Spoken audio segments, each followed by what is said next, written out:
Hey guys, what's up? Welcome back to my channel. It's me, Emily. It's me. There's a week until my birthday. I really wanted to treat myself to a day of book shopping. I've been really good in terms of not spending money on books lately. I've been using Libby and my Kindle, saving trees, saving money. But for my birthday this year, I really wanted to treat myself to some new books. I've given some books away to my mom and some other friends. I have a little room on my bookshelf. I don't know if I have enough room for everything I got today. We'll see. So come along with me today to McNally Jackson bookstore in Williamsburg. Let's go book shopping. It's gonna be really fun. Today it is snowing. I know a lot of people are upset that it's snowing here, but someone that grew up about an hour outside of New York, I really miss the snow. The planet's been heating up and it used to snow a lot more, and so I found it to be a very snug day. There's just something about when it snows in the city that brings back very warm memories of like my childhood and stuff, so it's very snug. We'll go book shopping, we'll go to Chipotle really quick, we'll eat a little of my cookie cake, and it will be amazing. My mom visited this weekend as like a little pre-birthday celebration, and she got me this amazing birthday cake from Cinnaholic in New Jersey. It's an all vegan dessert place, and oh my god, it is so good. If you live near Cinnaholic, you have to try it out. And of course I also got Chipotle because I had a gift card that I still had to use from Christmas. So without further ado, let's head over to McNally Jackson and get some books. Woo!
I'm gonna regret this.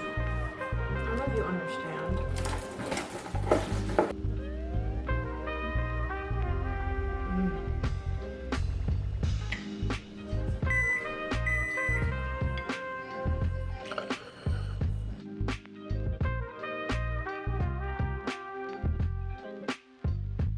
We have a fat stack of books here. I did go a little overboard. The woman was so nice at the register. She was like, wow, it's a really big stack of books you have there. And I was like, yeah, it's like my birthday week. I've been good. I've been doing Libby and I'm treating myself. She was like, oh my god, it's your birthday week. Happy birthday. Let me give you this free tote. So cute. So shout out to McNally Jackson for this awesome tote. So I guess let's just kind of get into it. I spent about like maybe a half an hour walking around. I knew what I wanted relatively, just in general, based on my TBR and Goodreads. I watch a lot of book videos. I'm constantly looking for new books to read, so I kind of already have a good idea of what I'm looking for, what I want, just over this past year, really getting back into reading. So I just kind of went in with an open mind, and this is what I picked out. There's a lot. They also threw in some bookmarks. McNally Jackson. Really, really cute store, guys. Like, I really recommend it there. Here's the stack. I tried to go mainly softcover, but I guess let me just get into it in no specific order. So the first book I got is Girl A by Abigail Dean. This book has been on my list literally since I started reading again, and I just have not gotten around to it. And so today I was like, let's do it. Lex Grace doesn't want to think about her family or her identity as Girl A, the girl who escaped, the eldest sister who freed her older brother and younger siblings. It's been easy enough to avoid her parents. Her father never made it out of the house of horrors he created, and her mother spent the rest of her life behind bars. But when her mother dies in prison and leaves Lex and her siblings the family home, she can't run from her past any longer. Together with her sister, Evie, Lex intends to turn the home into a force for good. But first she must come to terms with her siblings and with the childhood they shared. So yeah, it's like a story of survival, whatever. I typically really like books that like have this like kind of dark young woman character at the center, because I picture myself playing the part and it makes me excited to be an actor when I don't have an actual part that I'm working on. So I'm excited to read this one. I noticed that I say that in every book video I make, like, I'm really excited to read this one. Okay, next. Gotta stop doing that. Okay, this next one is a Colleen Hoover book, Regretting You. I am on the list for almost every Colleen Hoover book that I haven't read on Libby, but they don't have this one. They also don't have Layla, which they did not have at McNally Jackson either. So, but I've been wanting to read this one for a while now, so I just picked it up. Morgan Grant and her 16-year-old daughter, Clara, I love that name, would like nothing more than to be nothing alike. Morgan is determined to prevent her daughter from making the same mistake she did. By getting pregnant and married way too young, Morgan put her own dreams on hold. Clara doesn't want to follow in her mother's footsteps. Her predictable mother doesn't have a spontaneous bone in her body. With warring personalities and conflicting goals, Morgan and Clara find it increasingly difficult to coexist. The only person who can bring peace to the household is Chris, Morgan's husband, Clara's father, and the family anchor. But that peace is shattered when Chris is involved in a tragic and questionable accident. The heartbreaking and long-standing consequences will reach far beyond just Morgan and Clara. While struggling to rebuild everything that crashed around them, Morgan finds comfort in the last person she expects to, and Clara turns to the one boy she's been forbidden to see.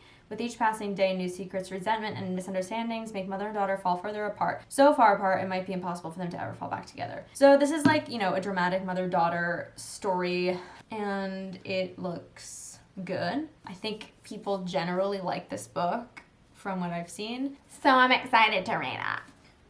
This next one is The Lost Apothecary. This I've also seen in a bunch of places, and I actually never stopped to look and read what it's about. I've just seen this everywhere, so picked it up, gave the back a read. It seemed pretty interesting. In 18th century London, women whisper of a hidden apothecary shop and its mysterious owner, Nella, who sells well-disguised poisons to use against the oppressive men in their lives. Nella's dark world is no place for her newest patron, a precocious 12-year-old named Eliza Fanning, but their expected bond sparks a string of consequences that echoes through the centuries. 200 years later, aspiring historian Karen Poswell is running from her own demons when she discovers a clue to London's long-unsolved apothecary murders. Caroline's upended present soon collides with an explosive history, binding her fate to Nella's and Eliza's in a stunning twist that transcends the barrier of time.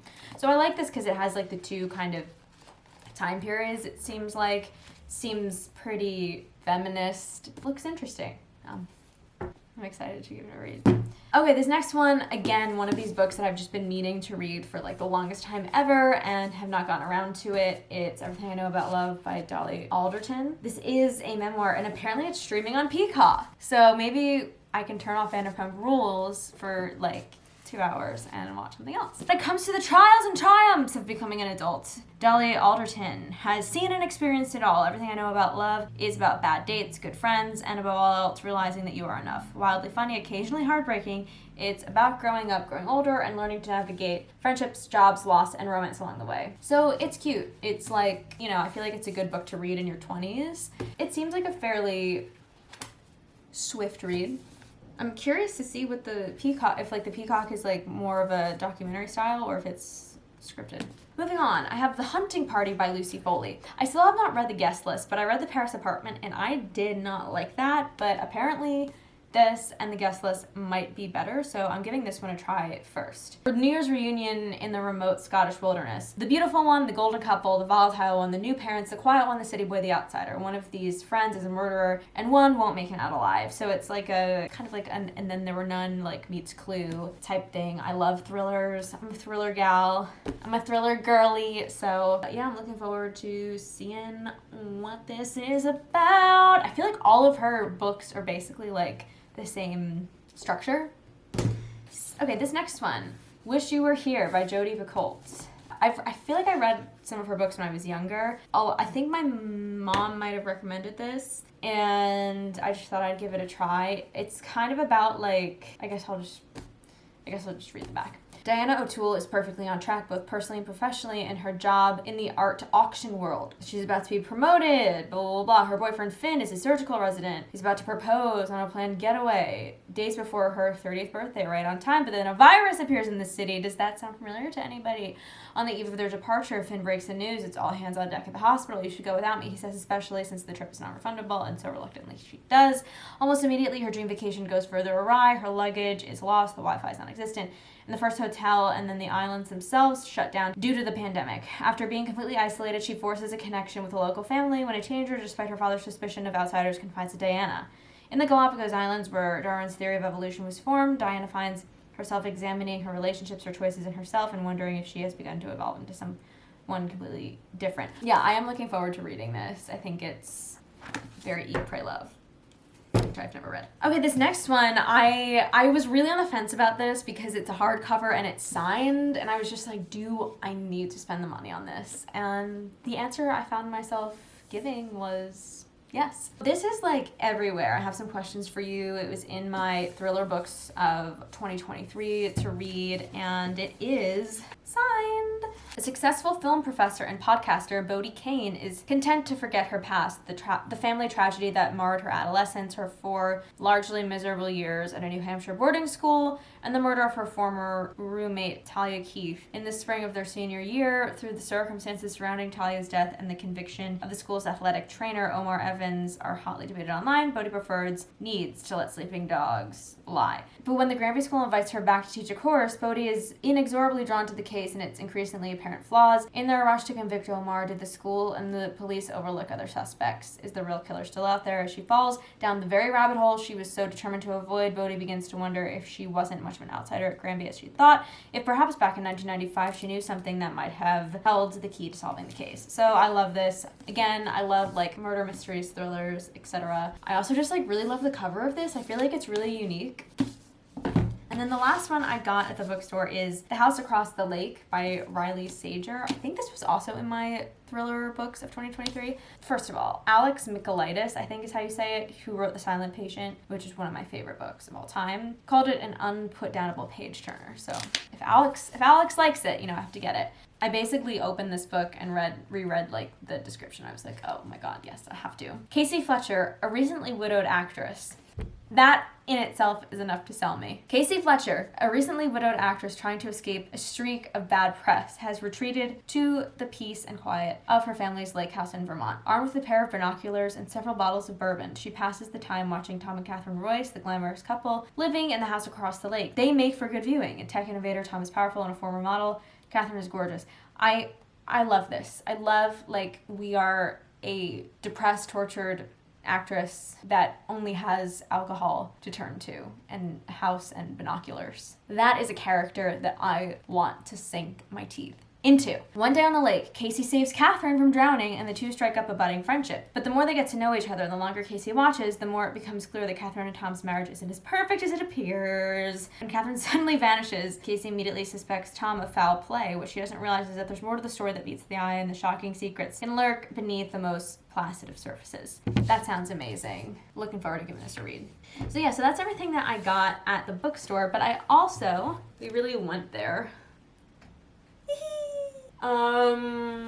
Yes. I also got my book of the month box delivered like maybe last week, but I still haven't opened it, so I thought now would be a good time. I got a free birthday book, which is really, really nice. Thank you, Book of the Month. Book of the Month is a great app to download because basically you pay Like, I think it's like $17.95 a month for one book, but then you can add on any book for like $10, and they're all hardcover, and they're all like read and reviewed by people that know books. So they really just, they pull out books that like are trendy and that are like buzzworthy, if that makes any sense.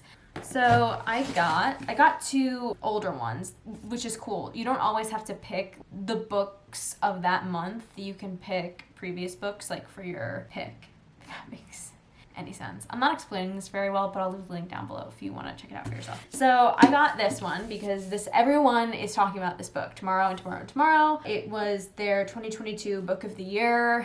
Everyone just has amazing things to say about this. So on a bitter cold day in the December of his junior year at Harvard, Sam Mazur exits the subway car and sees amid the hordes of people waiting for the platform Sadie Green. He calls her name. For a moment she pretends she hasn't heard him, but then she turns and a game begins. A legendary collaboration that will launch them into stardom. These friends, intimate since childhood, borrow money, beg favors, and before even graduating college, they've created their first blockbuster, Ichigo. Overnight, the world is theirs. Not even 25 years old, Sam and Sadie are brilliant, successful, and rich, but these qualities won't protect them from their own creative ambitions and the betrayals of their hearts. Spanning 30 years, from Cambridge, Massachusetts to Venice Beach, California, and lands in between and far beyond, Tomorrow and Tomorrow and Tomorrow is a dazzling and intricately imagined novel that examines the multifarious nature of identity, disability, failure, and redemptive possibilities, and play, and above all, our need to connect, to be loved, and to love. Yes, it is a love story, but it is not one you've read before. For some reason, I thought this was going to be like Everything Ever All at Once. Like, I thought it was going to be very like sci-fi, but apparently it's not. But it seems really interesting, so that's cool. And then the last book I got, this was my free birthday book. I got Olga Dye's Dreaming, which is also, this was their December 2021 pick, so it's a little older, but people say amazing things about this. So it's 2017, and Olga and her brother Pedro are bold-faced names in their hometown of New York. Pietro is a popular congressman representing their gentrifying Latinx neighborhood in Brooklyn, while Olga is the Tony wedding planner for Manhattan's power brokers. Tony, like the Tony Awards? Despite their alluring public lives, behind closed doors, things are far less rosy. Sure, Olga can orchestrate the love stories of the 1%, but she can't seem to find her own until she meets Mateo, who forces her to confront the effects of long-held family secrets. Olga and Prieto's mother, Blanca, a young lord-turned-radical, abandoned her children to advance a militant political cause, leaving them to be raised by their grandmother. Now, with the winds of hurricane season, Blanca has come barreling back into their lives. Set against the backdrop of New York City in the months surrounding the most devastating hurricane in Puerto Rico's history, Olga Dye's Dreaming is a story that examines political corruption, familial strife, and the very notion of the American dream, all while asking what it really means to weather a storm. And there you have it, folks. So that is 1, 2 from Book of the Month, and 1, 2, 3, 4, 5, 6, 7, 8 from the bookstore. 10 books total. Whee! I'm so excited to read these. I'm excited most of them are soft cover because I just feel like there's something about having a hardcover book that I'm just like, feel like I'm taking myself too seriously, you know what I mean? Thank you guys so much for watching. If you haven't already, if you like what you see, be sure to subscribe. I put out new videos every week. I do a lot of book content, lifestyle content. I'm an actor, I live in New York, so subscribe if you want to follow along with me and just hang out some more, I guess. Comment below any opinions that you have about these books or any other reading recommendations that you have, any suggestions you have or videos you want to see, and I will see you in the next one. I hope you have an amazing week. I can't wait for my birthday. See you soon.